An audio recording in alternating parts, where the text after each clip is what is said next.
défense des droits, le respect, l'éducation et la solidarité. Donc malheureusement, on va dire le collectif a été créé au lendemain de la mort tragique de notre frère et ami, le professeur Mamoudou Bari, qui est décédé le 19 juillet 2019 à Canteleu. Voilà. Donc après, on a décidé de se fédérer entre nous, Africains, d'origine, voilà, et puis créer ce collectif. Alors, donc après ce que je peux dire comme objectif, alors nous avons pour but de fédérer l'ensemble des personnes physiques ou morales qui représentent ou défendent les droits, le respect, la solidarité, notamment celles ayant de près ou de loin des liens avec l'Afrique. Promouvoir le développement socio-économique, culturel et favoriser l'accueil de la diaspora en Normandie. Informer et sensibiliser la diaspora africaine de Normandie sur leurs droits et devoirs et leur permettre de participer activement à toutes les activités de développement de la région. Favoriser et développer les relations avec les collectivités territoriales et les responsables d'administration. Orienter, accompagner les jeunes dans leurs projets d'études, les conseiller dans leur recherche d'emploi et les aider dans leur démarche administrative. Développer et renforcer des accords solides et des échanges avec d'autres structures, des associations, des ONG et tout. Voilà. Donc enfin, en fait, le but de cette journée culturelle, c'est de promouvoir en fait la culture africaine dans cette diversité. Voilà, rencontrer du monde, se créer en réseau. Et puis nous comptons pérenniser cette activité dans le temps. Donc je vous invite aussi à adhérer massivement au collectif cadre afin que tous ensemble nous puissions réussir en fait voilà, à éviter chaque année cette activité. Je vous remercie.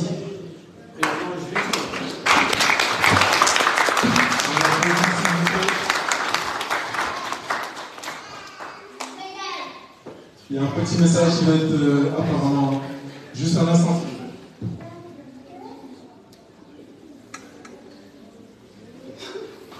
Une information capitale. Apparemment, il y aura une petite pièce. Nous connaissons votre générosité. Donc il y aura une petite pièce juste derrière pour les personnes qui éventuellement veulent donner une petite contribution qui sera bien évidemment significative. Georges, qu'est-ce que tu veux dire? Que ça passe? D'accord. Alors, sans plus tarder, je vais passer la parole au représentant de la mairie. Qui doit partir voilà, qui doit partir, M. Abdelkrim Marchani, qui est membre aussi d'honneur du collectif 4. Voilà.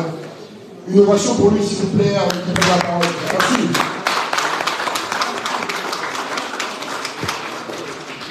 Bonjour à toutes et tous, et merci pour votre invitation. Je vais être très rapide, effectivement, malheureusement je vais devoir partir, mais peut-être juste avant, rappeler peut-être que la genèse, le cadre, l'objectif, en tout cas quand moi j'y avais un petit peu vraiment un moment à contribuer, notamment grâce à Danf qui est assis ici avec nous, qui me l'avait fortement recommandé, et je l'en remercie parce que c'était un moment important, c'était un moment compliqué, c'était un moment de deuil. C'est dans ce moment-là que cette énergie, elle ne s'est pas traduite en révolte, elle ne s'est pas traduite en haine, mais elle s'est traduite en énergie positive dans un territoire qui est historiquement lié à l'Afrique, dans toute sa diversité. Et l'objectif, c'était justement de pouvoir mettre en avant ce que le président, et félicitations Monsieur le Président pour votre mandat, parce que c'est pas normal d'avoir un cadre qui ne soit pas dynamique sur un territoire comme le nôtre. Et donc d'avoir ce genre de manifestation, je trouve ça important, je trouve ça nécessaire, d'autant plus que nous sommes dans une période qui n'est pas simple, vous la connaissez, que ce soit en France ou ailleurs, ce sont des périodes troubles parce que les équilibres sont en train de changer, et donc peut-être que j'ai deux messages. Le premier, c'est que tous autant qu'on est, attention au chant des sirènes de la haine. Attention à ceux qui vont vous susurrer des messages, qui vous, par des exemples anachroniques, prendre des choses qui sont la richesse dont fait preuve ce continent et la richesse que l'on pourrait parce que je considère qu'elle n'est pas assez mise en avant, de la collaboration qu'on peut créer entre eux. Il y a un certain nombre de diasporas ici sur le territoire, national d'ailleurs, pas que Rouen, et je pense qu'elle n'a pas la place qu'elle devrait avoir en termes de réflexion, en termes de proposition, en termes de collaboration. Et donc ça, la place, ça ne se demande pas, ça vient se chercher. Et donc, moi je serais en tout cas très content de continuer à réfléchir sur quelle forme le cadre peut continuer à peser sur les différents choix qu'on a, parce que la communauté africaine, qu'elle soit d'ailleurs d'origine ou pas, a besoin de pouvoir, en tout cas nous, on a besoin d'avoir son retour, qu'elle puisse nous partager son expérience, et surtout qu'elle soit celle qui crée les ponts. Alors il y en a, mais ils sont fragilisés. Et c'est là-dessus que... Et je terminerai avec une chose, parce que c'est avec beaucoup d'émotion que j'ai appris aujourd'hui, et je vous prie de m'en excuser, le décès de Christian. Christian faisait partie des tout premiers qui ont... Et je m'en rappelle avec beaucoup de joie, avec beaucoup de fraternité. Christian avait cette manière de faire qui mettait toujours la bonne humeur. Et quand c'était un peu difficile, Christian faisait partie de ceux qui, à chaque fois, ramenaient les gens à la raison. Et j'ai été très touché d'apprendre son décès. Et ça nous rappelle à quel point on est toutes et tous très fragiles. Et à quel point on est toutes et tous seulement de passage sur cette planète. Et que ça doit nous faire réfléchir sur notre manière d'agir envers les autres, manière d'agir envers nous-mêmes et le mal qu'on peut faire les autres. Et j'en profite pour, au passage, excuser toutes celles et ceux que j'ai pu blesser, parce que tout ça est éphémère, et donc il faut rester très au fait de ce que l'on peut faire aux autres et garder un comportement qui me paraît être constructif dans une société qui est en train d'imploser. C'est de pouvoir, au contraire, aller vers tout ce qui peut amener à la paix. Donc, désolé si le message est plus solennel mais cette nouvelle m'a vraiment bouleversé, parce que j'aimais beaucoup ce monsieur. Donc, merci à toutes et tous. Désolé, Monsieur le Président, d'avoir été long, et je vous donne juste après la parole, mais je trouve que en tout cas j'espère que cette manifestation est le début d'une longue série qui permettra à Cadre d'accéder à l'ensemble de ses objectifs. Voilà, merci. Merci beaucoup, merci beaucoup. Je vais présenter beaucoup exhaustive, mais finalement, voilà, les choses sont faites un peu plus vite. Avant que l'on donne la parole, voilà, à monsieur Jean-Philippe Carpentier, je vous invite juste à, observer une petite minute de silence qui vaut beaucoup pour nous, parce que comme vous l'avez vu sur cette table, nous avons deux personnes qui sont disparues. Comme nous avons dit, des personnes qui ont été arrachées à notre affection. Donc je vous invite, s'il vous plaît, alors on va commencer. Une petite minute de silence. Merci.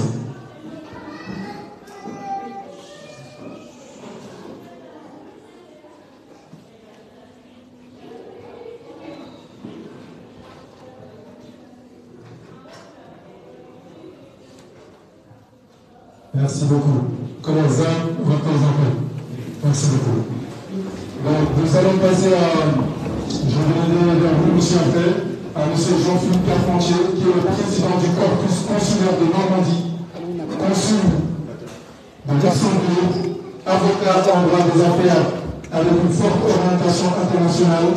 Il est également chroniqueur, je pense, en tout cas, il publie des articles au niveau hebdomadaire. Le contemporain.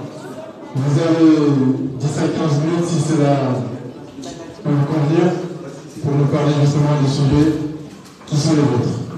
Avant juste la prise de parole, nous avons oublié tout à l'heure, juste de présenter très vite M.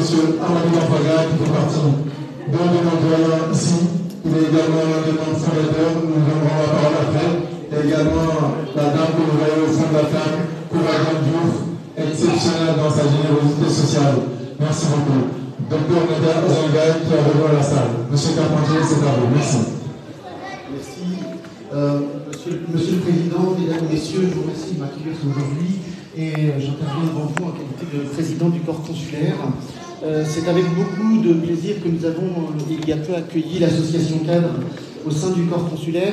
Et Monsieur le Président de l'association a rappelé la jeunesse de cette association, son rôle particulièrement important en matière de développement socio-économique et culturel, et son rôle de représentant des diasporas africaines. Et au sein des consulats et du corps consulaire, nous avons à cœur justement de représenter en France les diverses diasporas par les consuls qui sont présents sur notre territoire. Alors, Monsieur le Président, vous avez tout à l'heure évoqué et rendu un hommage à Monsieur Barry, décédé dans des conditions particulièrement tragiques. Et je vais m'associer à cet hommage dans un premier temps pour plusieurs raisons. La première, c'est que j'ai eu l'occasion de croiser Monsieur Barry, puisque j'ai donné moi-même des cours à l'Université de Rouen.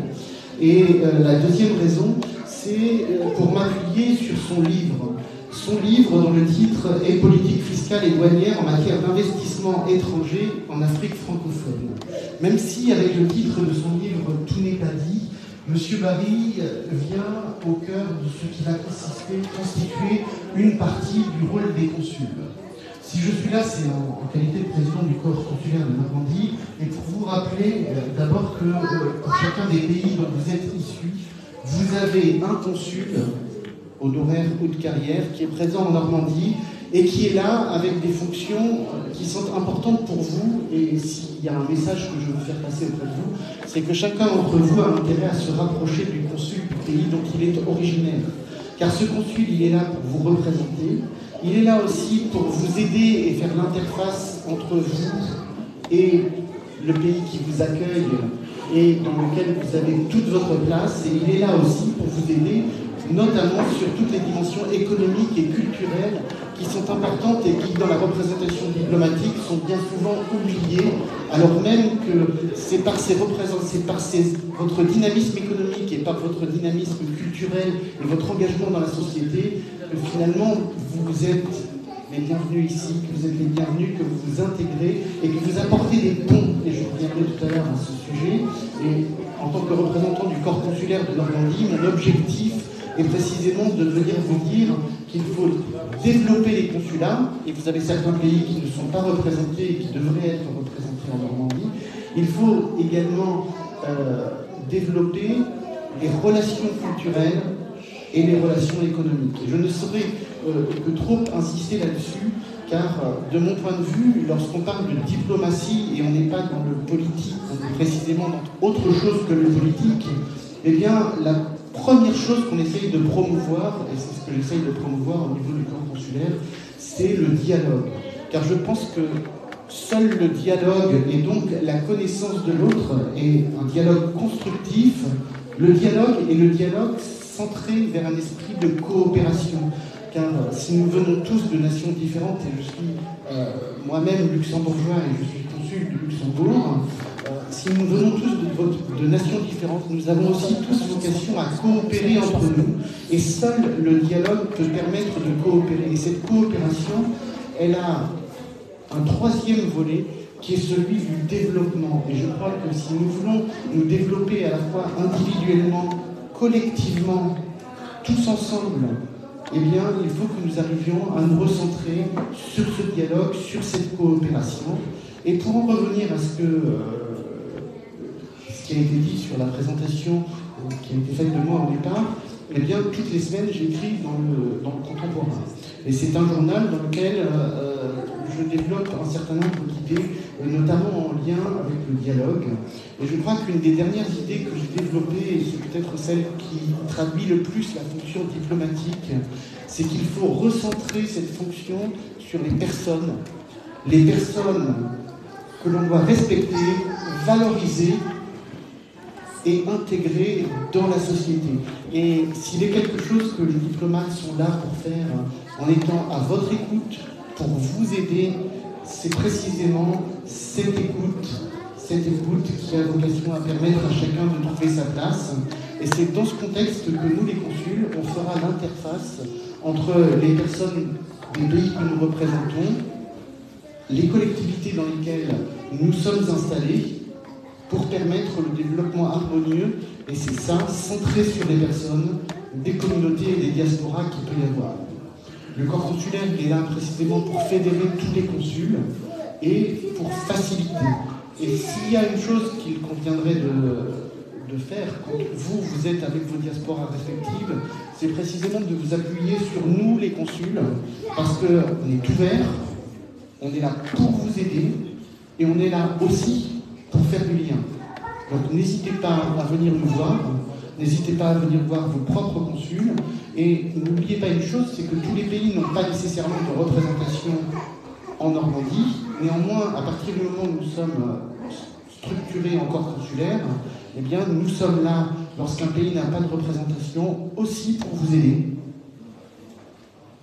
Donc, le message va passer, lorsque votre pays n'a pas de représentation, c'est de venir nous voir parce que nous pourrons vous aiguiller, parce qu'en fait, un pays qui n'a pas de représentation, il est parfois, même le plus souvent, représenté par un autre pays qui a des accords de représentation avec qui n'est pas représenté aujourd'hui en Normandie. Voilà ce que je voulais vous dire, et je voulais vous dire que vous représentez un élan important pour la Normandie, et un élan que je vous invite à poursuivre, parce qu'il est fondamental, parce que par le dialogue, nous y arrivons tous.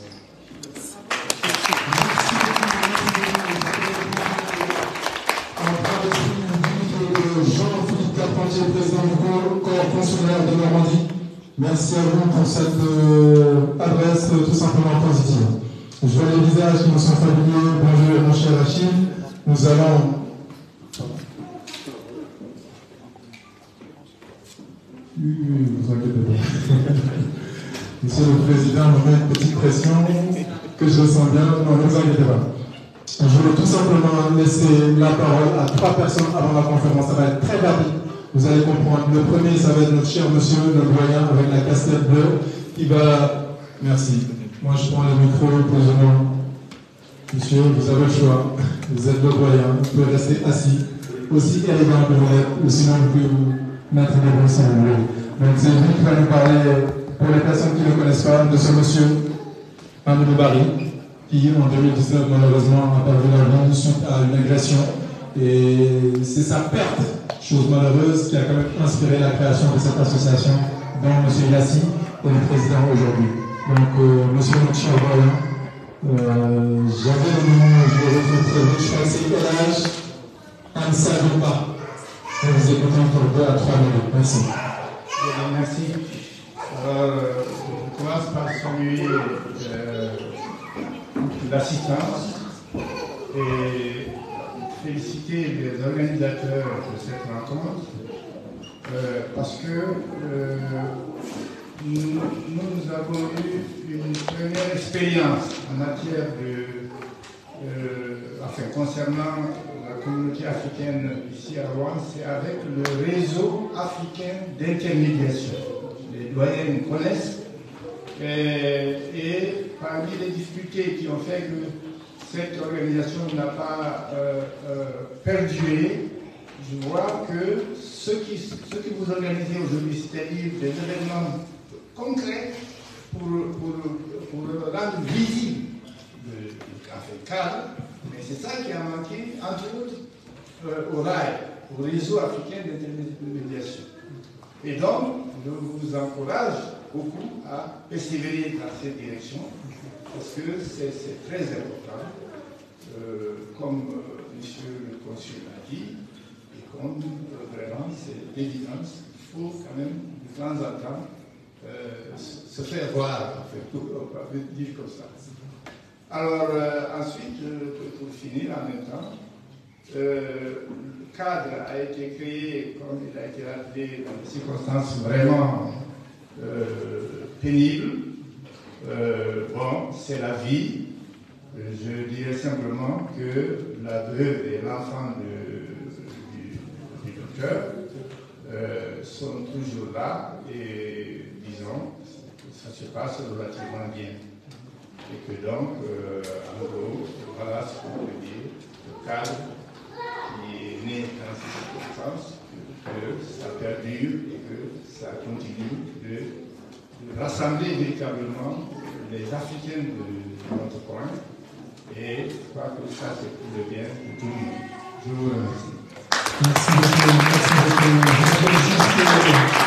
Monsieur Abdel, Madame Gouvernement, c'est le grand frère. Il peut nous dire juste quelques minutes parce qu'il avait laissé la parole au doyen par respect évidemment. Donc juste en 30 secondes s'il vous plaît, vous qui avez suivi le dossier, je pense qu'aujourd'hui il y a une affaire qui est passée au tribunal avec un résultat qui vous peut être une petite satisfaction même si la douleur est toujours là.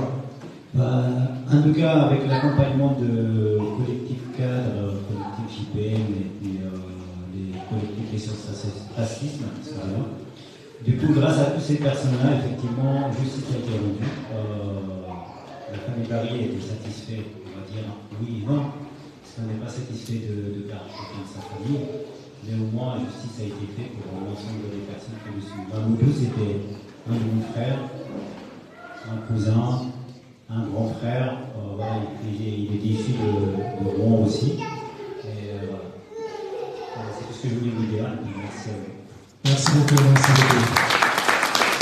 Je rappelle juste que cadre justement a eu un rôle important lors de cet événement, que ce soit pour les mobilisations, mais également le soutien. Nous allons passer à 30 secondes de prise de parole très rapide avant la conférence exceptionnelle. Je vous rappelle le titre juste après. Donc dans 30 secondes, parce que vous faites partie des personnes qui ont permis la création de cette association, il est important que les gens aient au moins un petit propos. Je sais que vous êtes généreux en parole, mais je vais essayer de vous challenger. Juste 30 secondes s'il vous plaît, au maximum, vu que vous êtes mon ami, 1 minute. C'est parti. Merci pour le donner. Merci à l'ancien de moi. Effectivement, nous faisons partie du sport et de la jeunesse. Avec tout le respect qu'il vous doit, ces 30 secondes qui nous sont accordées, je vais les donner à mon frère, mon compagnon d'élite, pour le panafricanisme et pour la place des Africains en Normandie, en France, et en Europe d'ailleurs. Mon frère, voilà, en face de moi, Achille. Mon gars, je donnerai c'est bon. Merci beaucoup. Merci beaucoup. Quand les hommes sont élégants, forcément, les actions sont bonnes. Bonjour à toutes et à tous. Je crois que cette journée est surtout marquée sur le sceau de la médiation. Excusez-moi. Tu peux rester assis, juste rapprocher du micro. Je disais que trêve le discours aujourd'hui, l'essentiel est plutôt de mettre en œuvre l'idée qui a prévalu à la naissance de cadre. Voilà tout ce que je pourrais dire. Merci. Très bien. Merci beaucoup. Très bien. Donc, avant la conférence, juste quelques petits mots pour pareil, même challenge, parce que ce sont les acteurs, les personnes qui animent l'association au quotidien, c'est très compliqué. 30 secondes s'il vous plaît. Je vois qu'elle revient tout juste du Sénégal. Donc, si vous avez un petit peu de soleil, c'est grâce à elle. C'est parti. Je voulais en ramener plus. Donc je vais être très rapide. Merci à tous d'être venus.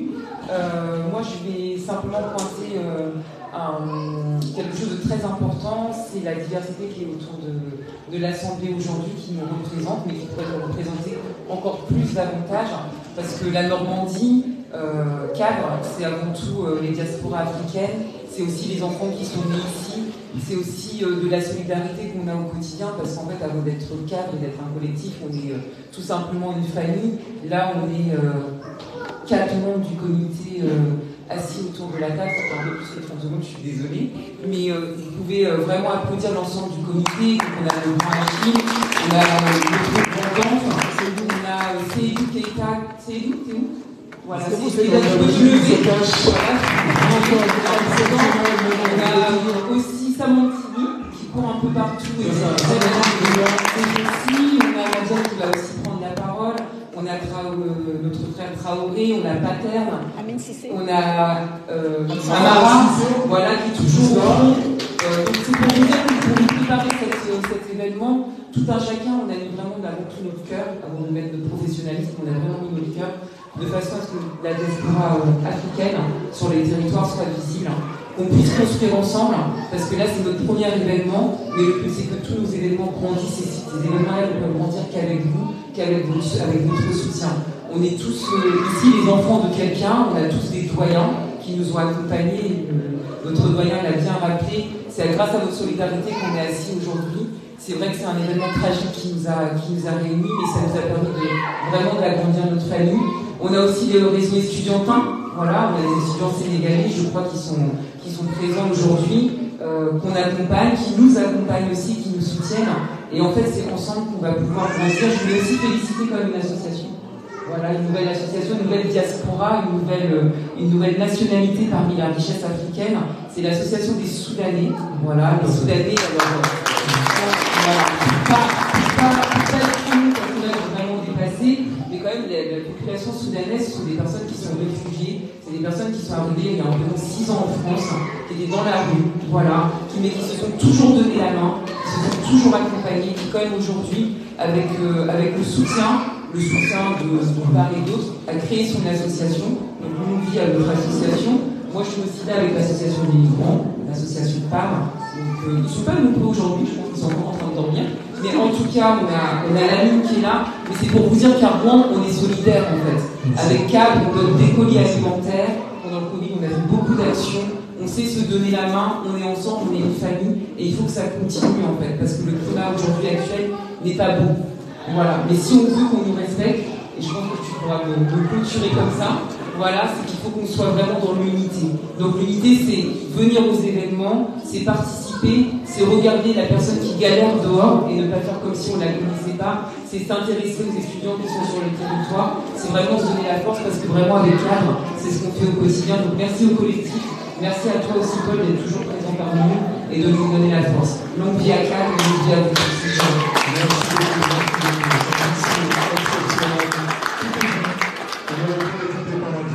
Parce qu'elle a vraiment la justesse de propos, mais malheureusement le temps nous est imparti. Elle, je lui transmets le micro de façon exceptionnelle parce que c'est ma chère tante, une dame exceptionnelle. Je ne la présente pas, elle va se présenter elle-même, mais vraiment, pour moi, c'est l'incarnation de la congruence. D'ailleurs, c'est un mot qu'elle m'a appris, c'est-à-dire la cohérence. Mon gars, oui, bon, 45 secondes. D'accord, merci. En tout cas, bonjour tout le monde, merci vraiment, je suis très ravie de vous voir aussi nombreux parce que c'est la première édition du collectif Cadre au niveau officiel et vraiment je tiens à remercier toutes les associations qui se sont prêtées au jeu. Je remercie notre illustre professeur qui a vraiment accepté de venir pour faire cette conférence. Je remercie aussi le conseil des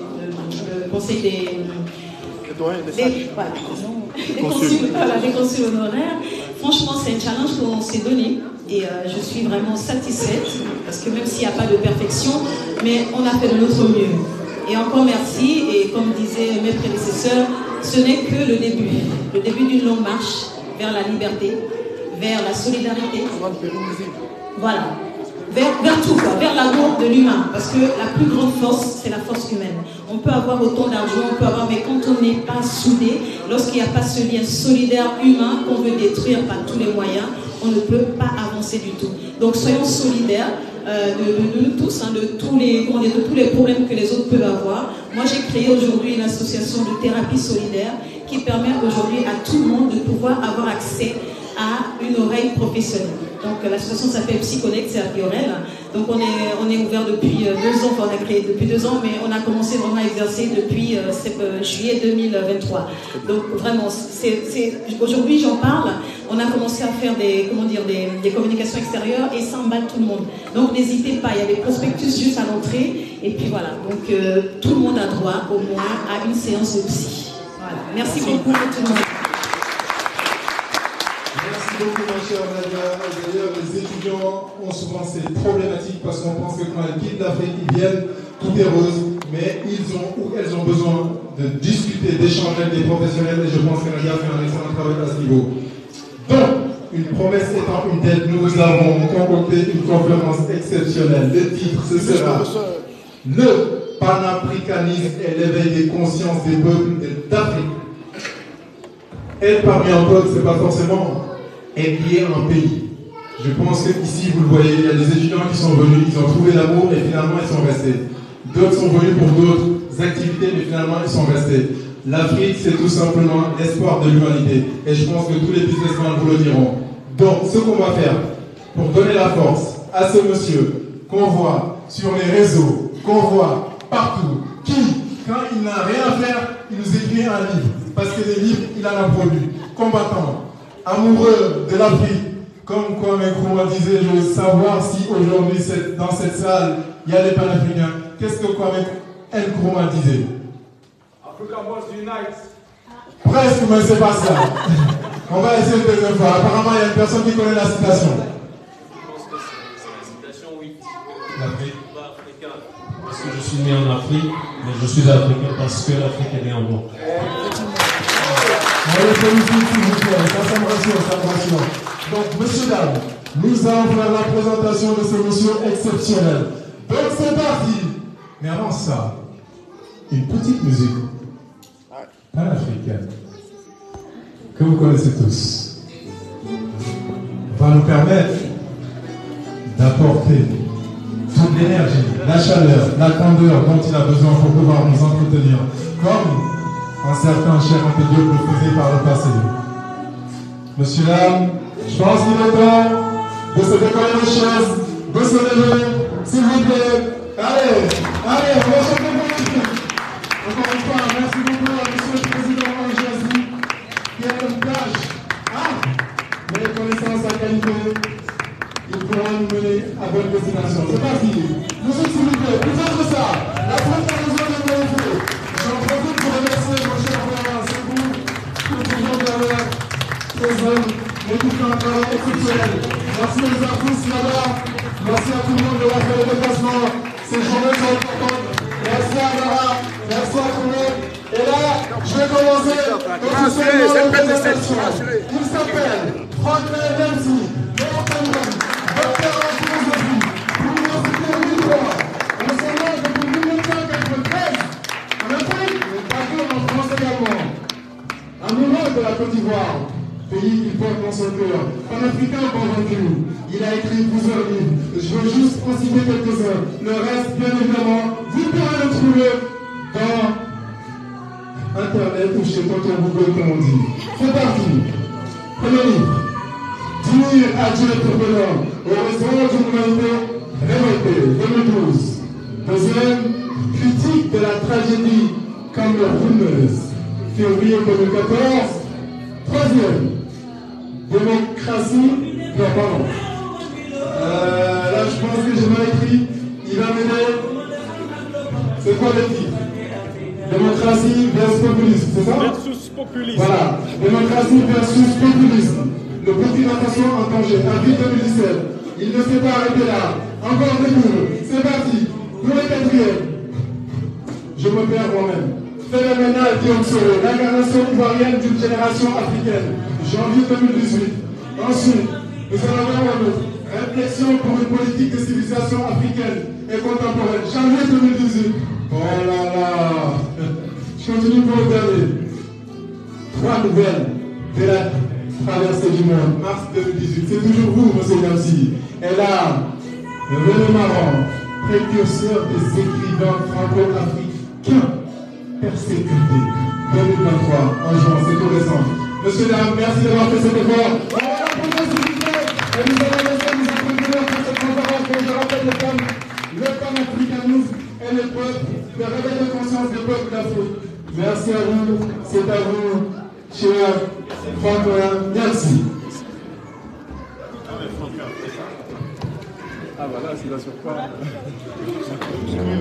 Monsieur le Président de l'association cadre, Monsieur le représentant du Conseil des consuls de Normandie, Mesdames et Messieurs les invités ici en vos grades et qualités respectifs, c'est un honneur que j'ai à l'inauguration des activités de cette formidable plateforme de la diversité africaine en Normandie et ici dans cette ville de Rouen, de vous adresser quelques modestes réflexions sur la question du panafricanisme en rapport avec l'éveil des consciences. Je voudrais saluer toutes les mains qui ont contribué à la réussite de cet événement qui est en fait à notre service, chacune et chacun d'entre nous, vivant ici ou ailleurs et qui avons à cœur de faire vivre et vibrer la belle civilisation africaine sur tous les continents et donner aux Africains de tous les continents toute la place qu'ils méritent dans la grande famille humaine. Quand mon frère et ami, Seydou Keïta, que j'appelle souvent le traqueur de compétences, m'a coincé par des méthodes qui lui sont propres pour m'imposer de réserver ce samedi 15 juin après-midi pour échanger avec vous, je me suis empressé d'accepter parce que la suggestion qu'il me faisait, c'était de faire devant vous ce que je fais souvent. C'est-à-dire de m'adonner à cette activité qui, depuis mes 21 ans, fait partie de mes obligations terrestres. Contribuer à faire comprendre d'où nous venons, qui nous sommes et où nous allons au plus grand nombre d'entre nous, afin que nos existences, celles de nos descendants, soient des existences pleinement sensées, pleinement humaines. Quand il faut parler du panafricanisme comme étant un socle d'éveil des consciences, je pense qu'il faut commencer par un peu d'étymologie. Alors, j'ai ce réflexe par ma formation de philosophe de se méfier d'utiliser des mots dont on n'a pas avoué les définitions. Même si chaque définition est quelque part une trahison, il vaut mieux avouer ces définitions pour pouvoir s'assurer qu'on réduit le plus amplement possible les malentendus à propos de ce qu'on dit. Car quand on dit, il y a toujours du non-dit, de l'inédit, du dédit, du prédit. Il y a même parfois du médit dans ce qu'on dit. Les définitions ont donc la vertu d'anticiper et d'aplanir les incompréhensions. De telle façon que même s'il y avait des désaccords, tout le monde sache sur quoi porte le désaccord.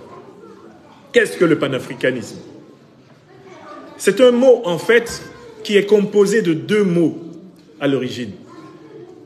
Il y a le mot pan, qu'on retrouve dans le grec et dans le latin, et qui signifie le tout, le monde, le cosmos, l'univers. Et il y a le mot africanisme, qui lui-même vient du mot Afrique, du mot latin affaire, affaire qui signifie noir. Dans la langue latine, ce mot qu'on retrouve dans l'arabe ifriqiya, qui renvoie toujours à la couleur noire, et qui désigne globalement les populations que l'on trouve fortement concentrées actuellement au sud du Sahara, mais également bientôt représentées de manière presque comparable sur tous les continents sous la forme de leur diaspora, les populations noires. Donc, qu'est-ce que c'est que le panafricanisme? C'est un courant d'idées ayant pour but de défendre, de réhabiliter, d'intégrer, de faire respecter l'humanité africaine sur tous les continents du monde. Je recommence ma définition. Panafricanisme. Courant de pensée ayant pour objectif de faire respecter, reconnaître, de faire se réaliser, s'accomplir l'humanité des Africains sur tous les continents. Pas seulement sur le continent africain, mais sur tous les autres continents où cette humanité est représentée sous la forme anthropobiologique, sous la forme culturelle, sous la forme économique, sous la forme spirituelle, sous la forme esthétique. Il s'agit de rendre l'Afrique à l'humanité et de rendre l'humanité aux Africains. Quand on parle de l'éveil des consciences, ce mot « éveil » a pour moi un sens particulier qu'il ne faut pas confondre avec le mot « réveil » ni avec le mot « sommeil ». Lorsque nous commençons à vivre, on peut dire que nous sommes quelque part en sommeil parce que nous sommes encore dans l'enfance de la vie de l'esprit. Nous ne savons même pas encore que nous existons lorsque nous sommes déjà nés. Et il va falloir que la société, la famille, les maîtres, les imams, les rabbins, il va falloir que les prêtres, les pasteurs, les guides associatifs, les enseignants nous aident à prendre conscience de qui nous sommes pour que nous accédions progressivement à la connaissance de nous-mêmes, à ce qu'on peut appeler un certain réveil. Je suis réveillé quand je sais que j'existe. Mais comme l'a souligné un grand philosophe allemand, la conscience de soi n'entraîne pas nécessairement la connaissance de soi. Il ne suffit pas d'être réveillé pour se connaître véritablement. Quand on est dans le sommeil bien sûr qu'on n'est pas conscient la plupart du temps, et par conséquent, on se connaît difficilement quand on n'est pas au courant qu'on est. Mais quand on est réveillé, on ne se connaît pas encore. On sait seulement qu'on existe, mais on ne sait pas exactement qui on est, nous qui existons. Qu'est-ce que c'est donc que l'éveil? L'éveil, c'est le passage de la conscience de soi, je sais que j'existe, à la connaissance de soi, je sais qui je suis, moi qui existe. Donc il ne peut pas y avoir éveil sans enracinement dans une histoire, dans une tradition, dans une civilisation, dans une communauté intergénérationnelle dont les racines plongent dans la nuit des temps passés, dont les racines sont vivantes dans l'instant présent et dont les branches s'élancent courageusement vers l'avenir. Il n'y a pas d'éveil sans l'intégration dans une tradition vivante. Par conséquent, le panafricanisme a été pensé comme un ensemble de réflexions et d'actions ayant pour but de réenraciner les Africains. Mais pourquoi? Parce que le phénomène africain des 6 derniers siècles, c'est le phénomène du déracinement. Les Africains, depuis 600 ans, ont subi 3 grandes épreuves de déracinement. Il y a d'abord eu, pour le lancement du capitalisme occidental, le besoin de main-d'œuvre puissante qui s'est traduit après l'échec de la main-d'œuvre latino-américaine, l'échec de la main-d'œuvre native américaine, ce qu'on appelle les Indiens d'Amérique, les véritables autochtones américains. Il y a eu la décision à partir des 15e et 16e siècles d'un certain nombre de puissances, notamment occidentales, de venir en Afrique chercher de force la main-d'œuvre qui était nécessaire pour mettre en valeur les terres américaines. Et il fallait trouver un critère pour constituer cette main-d'œuvre. Le critère arbitraire qui fut trouvé fut la couleur de la peau. Il fut décrété par les princes d'Europe que tout homme, toute femme trouvé détenteur d'une peau de pigmentation noire quelque part sur la terre pouvait être arrêté, pouvait être enchaîné et pouvait être transporté dans les plantations de canne à sucre, de coton, dans les mines, pouvait être transporté comme domestique partout sur la terre. Ce n'est pas parce qu'il était noir qu'il pouvait l'être, mais c'est parce que le fait que ces personnes soient noires offrait un critère permettant précisément aux populations des pays qui organisaient la traite négrière de ne pas se rebeller contre leurs princes. On a choisi le critère de la peau des Noirs parce qu'on ne voulait pas provoquer la guerre civile en Europe. Si on avait décidé d'esclavagiser le premier homme qu'on rencontre, on aurait provoqué des guerres civiles en France, au Portugal, en Espagne, parce que les gens qui vivent dans les faubourgs d'Europe à cette époque-là et qui n'étaient pas plus riches que les Africains, eh bien ces gens-là se seraient révoltés et il aurait été impossible de trouver la main-d'œuvre. Donc, les puissances occidentales, mais également moyen-orientales, se coalisent pour décider qu'on va choisir le critère de la couleur de peau parce que c'est un critère discriminant et qui paraît évident parce qu'il saute aux yeux. Et c'est un critère qui rend plus facile la solidarité des kidnappeurs, la solidarité des braqueurs. Cette solidarité étant d'autant plus facile qu'on ne kidnappera que les gens qui n'ont pas la même couleur de la peau que nous. Il faut que les Africains comprennent exactement comment la couleur de la peau a été transformée en critère de classification économique et politique. Ce n'est pas la couleur elle-même qui est la cause, mais c'est l'intention de trouver un critère discriminant efficace.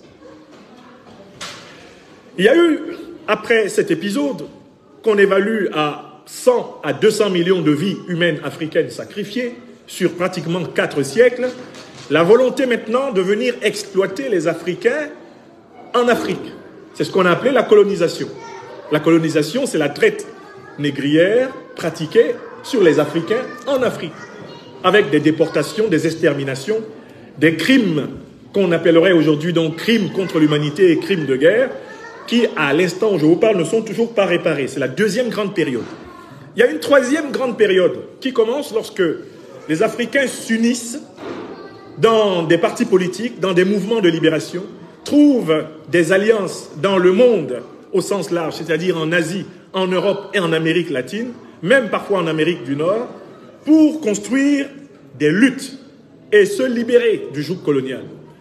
C'est la troisième grande période, la période de la lutte anticoloniale, qui nous conduit pratiquement jusqu'aux années 60, pour certains pays jusqu'en 1975. Les pays d'Afrique lusophone étaient encore des colonies à la fin des années 70. Cette lutte-là va mener donc à la naissance de ce qu'on appelle l'Afrique à 54 États indépendants. Mais cette période qui commence en 1960, celle de l'Afrique post-coloniale, s'accompagne de la naissance d'un autre phénomène qui fait subir aux Africains la double peine.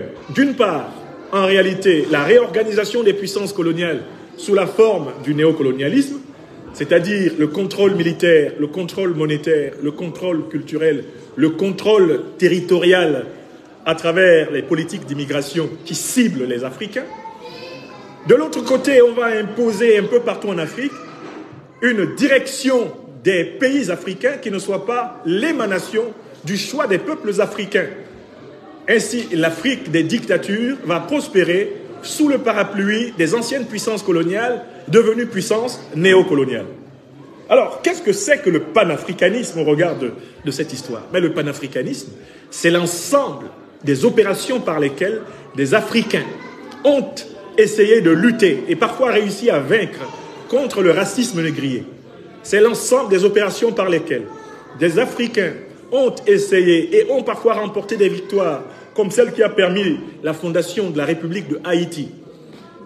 Eh bien, contre le colonialisme et le racisme, c'est l'ensemble des opérations par lesquelles les Africains vont mener les luttes de décolonisation et obtenir ça et là, du mieux qu'ils peuvent, des indépendances relativement importantes, les unes par rapport aux autres.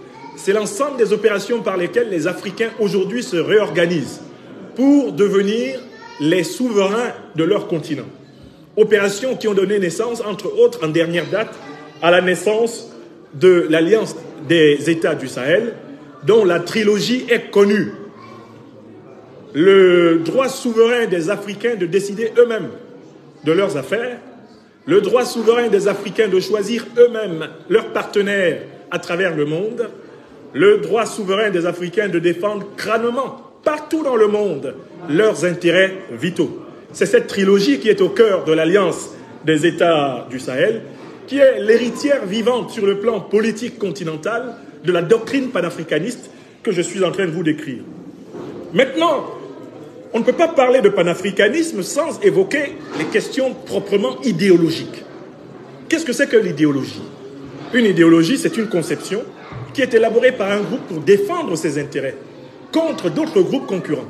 Le panafricanisme est une idéologie, c'est-à-dire un outil de lutte et de défense des intérêts de ceux qui se reconnaissent dans cette lutte de dignité, de souveraineté et d'humanité planétaire. Alors, en quoi consiste donc l'idéologie panafricaniste? Bon, l'idéologie panafricaniste, à mon avis, elle se centre autour de 4 grands axes. Le premier axe, c'est que les panafricanistes invitent les Africains à se réconcilier avec la connaissance de leur propre histoire. C'est ce que j'appelle l'axe scientifique. L'Africain doit connaître l'histoire de l'Afrique. Et si on étudie sérieusement l'histoire de l'Afrique, on va se rendre compte que Homo sapiens sapiens, qui constitue l'humanité et qui peuple toutes les planètes actuelles, est originaire du continent africain. C'est quelque chose qui a une conséquence politique qui n'a pas été suffisamment soulignée jusqu'ici. Si le premier homme est africain, si le premier sapiens sapiens est africain, cela veut dire que tous les continents ont été peuplés à partir de l'Afrique. Cela veut dire que s'il y a une population sur la Terre qui est franchement légitime sur tous les continents, c'est la première population de tous les continents. Et s'il y a une première population de tous les continents, c'est la population africaine. Ce fait est aujourd'hui établi par une science qui s'appelle la génétique des populations. Il faut que les jeunes Africains qui naissent sur tous les continents sachent que les premières populations de toute la planète sont des populations noires venues d'Afrique. Il faut qu'on explique à toutes les générations, quelles que soient les couleurs, que la peau blanche que vous voyez est une mutation génétique d'anciens Africains. Il faut qu'on l'explique scientifiquement, de l'école primaire à l'université. les premières populations du continent africain, du continent européen, du continent asiatique, du continent américain, ce sont les populations africaines. Nos frères en humanité, les Blancs d'Europe ou d'Amérique du Nord ou d'Asie, que vous voyez, sont des descendants d'anciens Africains qui ont connu des mutations génétiques caractérisées par la perte d'un pigment que l'on trouve dans la peau des Africains, la mélanine. Et on sait que la mélanine a été perdue parce que ces populations étaient pendant très longtemps exposées à un climat très froid et que sur plusieurs centaines de milliers d'années, ce pigment s'est progressivement déprogrammé dans leurs gènes. Le processus est scientifiquement expliqué. Si on sait donc que les Africains étaient en Amérique avant Christophe Colomb, si on sait donc que les Africains étaient en Amérique du Sud avant qui que ce soit dans ce monde, que les Africains étaient en Asie et qu'on les retrouve jusqu'au Japon dans les populations Ainus, qu'on les retrouve parmi les ancêtres des Chinois, qu'on les retrouve aborigènes en Australie, qu'ils étaient en Amérique du Nord où ils ont laissé des monuments avant même que les populations dites indiennes actuelles prospèrent. Alors on ne peut pas traiter un Africain comme un paria sur la terre. Nous, Africains, sommes les descendants des hommes les plus anciens. Et cela s'enseigne scientifiquement. Cela se démontre scientifiquement. Toutes les sciences des populations qui existent actuellement dans le monde recoupent et montrent que, eh bien, l'Afrique est en réalité le berceau de la population de la terre entière. Du coup, la question est la suivante. Qui peut légitimement expulser un Africain sur la terre? Je commence par cette question. Personne ne peut légitimement expulser en fait un Africain sur la terre.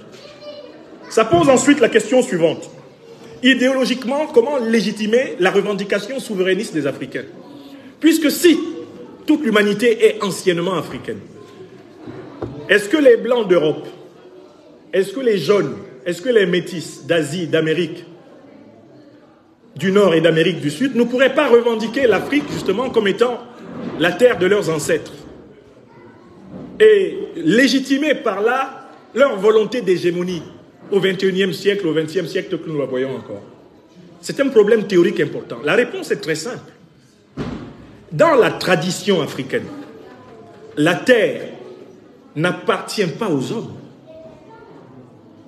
L'Occident a créé et légitimé le principe de la propriété privée de la terre. Ce principe n'est pas un principe du droit traditionnel africain. La terre n'est pas une propriété privée dans la tradition africaine. La terre est une création divine. L'homme en est simplement un usufruitier. Et la civilisation dans la tradition africaine, c'est l'organisation du passage de l'homme de la forme animale à la forme divine. C'est cette organisation qui commence par la naissance et s'achève par la mort. La mort n'étant que le chemin vers une renaissance possible. Donc la terre est un atelier que Dieu, à travers les puissances primordiales, nous a donné pour nous préparer à devenir des ancêtres. Toute la civilisation africaine est organisée contre le principe de la confiscation de la terre. Or, à travers les mutations de l'histoire, l'Occident va imposer le principe de la propriété privée. C'est lui qui, comme dit Rousseau, va tracer en disant « ceci est à moi ». C'est lui qui va imposer les principes du droit international actuel. Tout le droit international actuel est organisé à l'origine sur le principe de la propriété privée. À partir du moment où vous posez le principe de la propriété privée, on va figer chacun sur ses positions. Les Africains sont massivement présents sur le continent africain, c'est leur continent. Les leucodermes sont massivement présents sur le continent européen, c'est leur continent. Les rouges américains, qu'on appelle les Indiens d'Amérique, sont massivement présents sur le continent nord-américain, c'est leur continent. Les jaunes sont massivement présents, eh bien, en Asie et en extrême Asie, c'est leur continent. Vous voyez comment le monde s'est figé. Si la philosophie africaine de la Terre avait continué à inspirer les institutions internationales, les hommes pourraient circuler d'un bout à l'autre de la planète sans être considérés comme des étrangers. C'est parce qu'on a nié le principe que nous sommes tous des citoyens de la même planète, que nous sommes entrés dans les rivalités de puissance et que nous sommes en train de tenter aujourd'hui par l'équilibre de la terreur et des puissances de recouvrer des droits. Donc le panafricanisme, c'est l'idée que le monde étant devenu un rapport de force entre les puissances, les Africains doivent se reconstituer comme puissance pour imposer leur respectabilité, leur égalité et leur fraternité. Les panafricanistes sont des Africains en Amérique du Nord, en Europe, au XVIIIe, XIXe siècle, puis progressivement dans le continent, qui prennent conscience du fait qu'il va falloir lutter pour être respectés. Il va falloir lutter pour être respectés. Pourquoi? Parce que la plupart des groupes, des nations, des États, des puissances qui constituent ce monde ont perdu l'idée selon laquelle la Terre nous appartient à nous tous. Puisque cette idée n'est plus le référentiel moral des grandes puissances planétaires, les Africains vont prendre conscience de l'obligation de s'organiser comme tels et de lutter pour préserver le havre de la transmission de la vie à leurs enfants. Donc le panafricanisme, à l'origine, est ancré dans un humanisme universel. Les panafricanistes ne peuvent pas être des racistes, car toutes les races dérivent de l'homme africain. Nous ne pouvons pas cracher sur nos propres enfants. Au sens de la phylogénèse, l'Afrique est la mère de l'humanité. Les Africains ne peuvent pas être racistes. Ce n'est pas possible, car tous les hommes qu'il y a sur la terre sont des descendants d'Africains. Les Africains initiés et instruits le savent. Mais les Africains sont obligés d'être réalistes. Le panafricanisme, c'est la prise de conscience du fait que les autres ne sont pas aussi gentils que nous souhaiterions qu'ils le soient et que par conséquent nous devons nous imposer en construisant des rapports de force qui nous protègent contre le rapt négrier, le rapt colonial, le rapt néocolonial et la brutalité dictatoriale. Donc, idéologiquement, il y a au moins, on va dire, deux formes de panafricanisme.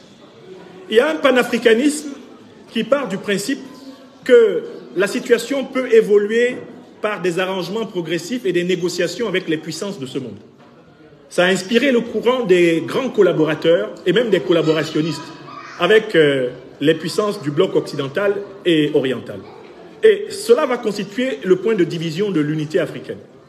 Faut-il attendre que la France, la Grande-Bretagne, l'Amérique, faut-il attendre que la Chine, la Russie, le Portugal, l'Espagne veuillent nous considérer comme leurs égaux pour pouvoir enfin traiter d'égal à égal avec ces puissances? Ou faut-il se battre pour leur imposer de nous considérer comme tels?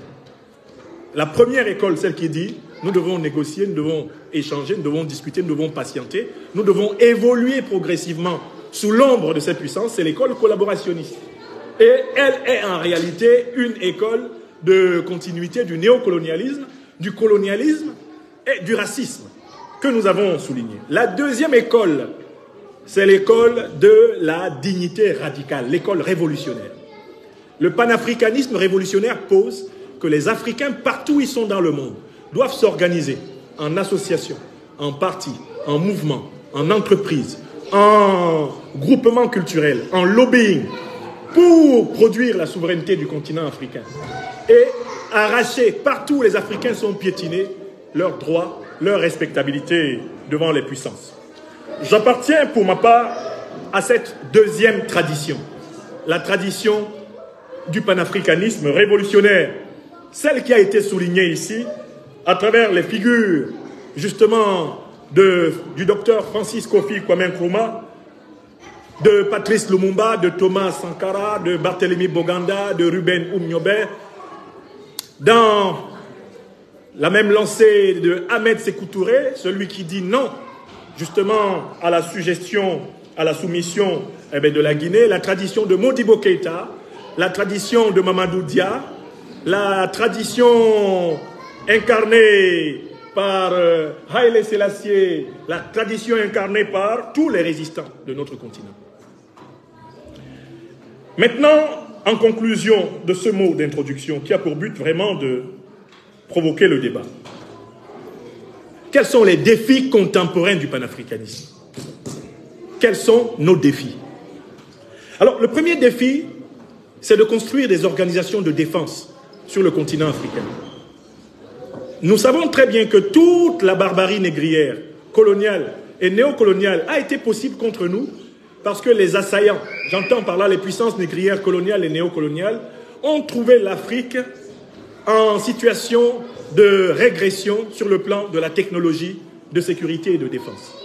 Vous allez observer que tous les gouvernements, tous les pays qui sont engagés dans le processus panafricaniste révolutionnaire ont énormément investi dans la défense, dans la sécurité, ont énormément investi dans la réforme des armées. Ça, c'est le premier point. Le panafricanisme aujourd'hui, c'est aussi la lutte pour la souveraineté économique du continent. Cette souveraineté économique doit se traduire par la maîtrise des instruments de souveraineté. Et la monnaie est un instrument de souveraineté indiscutable. D'où, pour tous les panafricanistes révolutionnaires, l'abolition nécessaire, la suppression nécessaire du franc CFA, monnaie des colonies françaises d'Afrique. Il y a un troisième axe. C'est un axe ayant pour but de rapatrier, de reconstituer, de développer la recherche technologique et scientifique en Afrique, par les Africains, pour le développement africain. Donc, l'endogénéisation de la technique, de la science, l'endogénéisation de la connaissance de pointe. Enfin, il y a un quatrième axe qui est extrêmement important, la construction d'un réseau d'alliances qui ne soit plus le réseau néocolonial, le réseau impérialiste, mais un réseau d'alliances qu'on appelle aujourd'hui les alliances du monde multipolaire, un réseau ayant pour but de créer un équilibre des puissances dans lequel l'Afrique, sur le continent et dans les diasporas, sera en capacité d'être respectée. Il y a 3 populations cibles de l'idéologie panafricaniste aujourd'hui. La première de ces populations, c'est la population des jeunes. Il y a urgence dans une réforme de l'éducation des Africains sur tous les continents. Il y a urgence pour créer des canaux permettant aux Africains d'avoir une conscience de la tradition africaine et de ses valeurs civilisationnelles. Il y a urgence aussi de s'adresser à la population des femmes. Dans la tradition africaine, ce sont des femmes pleinement réalisées qui, en complémentarité avec des hommes, accomplissent la puissance de la communauté. Donc, l'éducation des femmes, sur le continent comme dans les diasporas, la promotion des femmes, la promotion de l'égalité humaine à l'intérieur de l'Afrique, dans la complémentarité et la différence assumée des sexes, eh bien, c'est un axe extrêmement important de notre processus d'émancipation. Il y a une troisième urgence, c'est la résistance à ce que nous appelons aujourd'hui en Afrique la répression par des valeurs sociétales. La répression par des valeurs sociétales. La différence entre l'homme et la femme, la différence entre ce qui est bien et ce qui est mal, entre ce qui est juste et ce qui est injuste, tout cela, ce qui est beau et ce qui est laid, tout cela nous a été dicté depuis 600 ans. Il est question de nous réapproprier les processus d'autocritique, d'auto-évaluation et les concepts à partir desquels nous jugeons de nos pratiques. Donc, nous devons clairement assumer ce que nous entendons par l'homme, ce que nous entendons par la femme, clairement assumer ce que nous entendons par le mariage, clairement assumer ce que nous entendons par, eh bien, la sexualité, clairement assumer ce que nous entendons précisément par la limite des espèces, la barrière des espèces, clairement assumer ce que nous entendons par la nature et ce qui doit être respecté en elle. Bref, l'Afrique doit se réapproprier son narratif, son discours des valeurs, son axiologie. Je conclus sur la question des sentiments. On a voulu présenter les Africains de ce siècle comme des gens qui seraient animés d'un sentiment de haine et de revanche contre l'Occident. Cette présentation de l'Afrique est fausse. Parce qu'en fait, ce que l'Afrique exige de l'Occident et même de l'Orient et du Moyen-Orient, ce n'est pas de lui redonner les millions, les centaines de millions d'êtres humains qui ont d'ores et déjà été sacrifiés.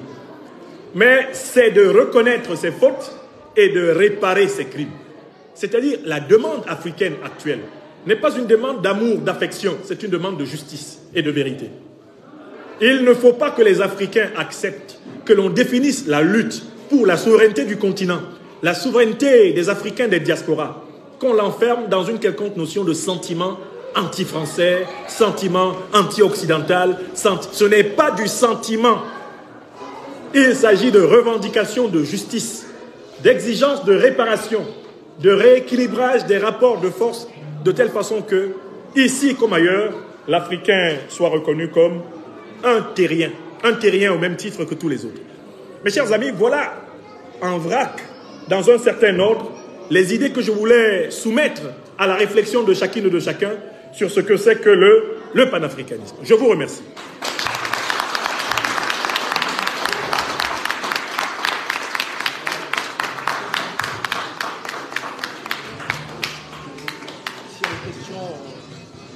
Eh ben voilà, juste avec quelques mots mis sur son cahier,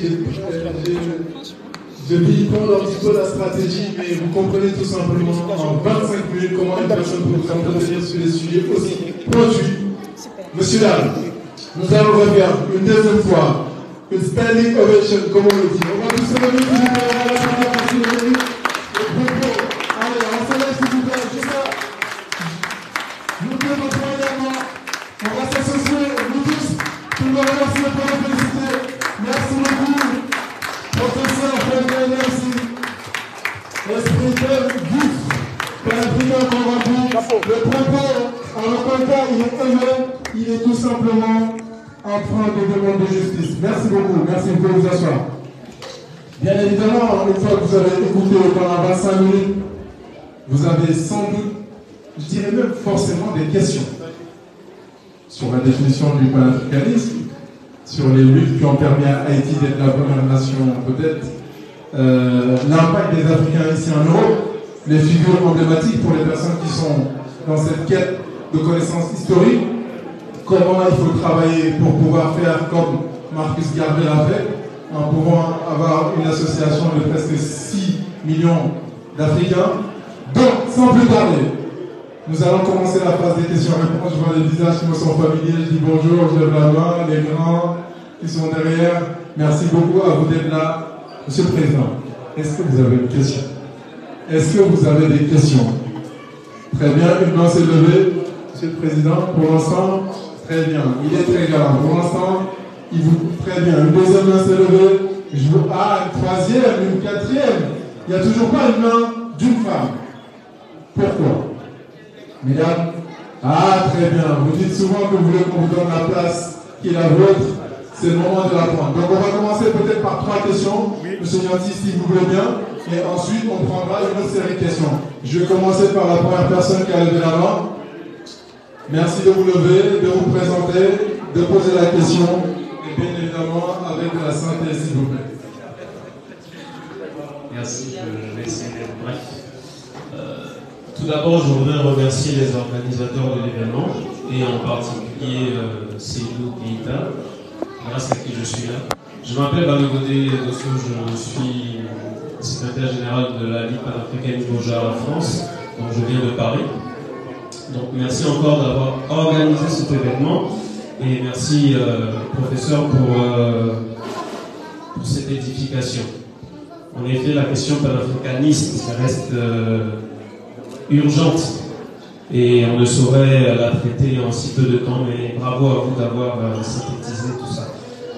Moi, ma première question était de savoir, en tant qu'organisation, en tant que collectif, et c'est ma question au président du cadre, en tant que collectif panafricain, comment est-ce que nous travaillons ensemble pour justement organiser la lutte dans le sens de la protection des militants, parce que la répression frappe certes, on va en parler, sur le continent.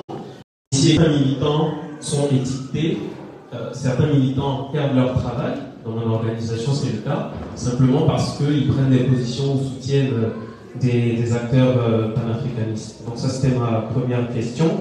Et la seconde question, toujours à 4, qu'est-ce qui est fait au niveau des enfants? Parce que le professeur l'a rappelé tout à l'heure, l'urgence de la formation des enfants.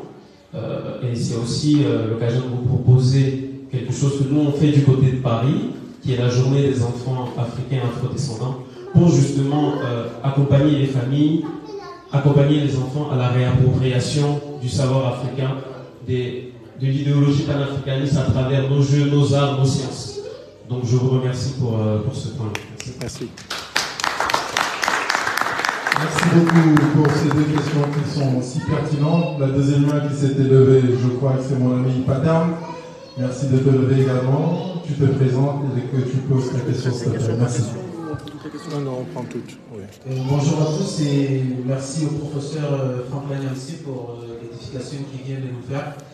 Et moi, ma question serait adressée directement au professeur et s'adresse notamment sur la question du panafricanisme, c'est-à-dire les limites du panafricanisme, nous les voyons tous par rapport à tout ce qui est nos dirigeants qui perdurent au pouvoir.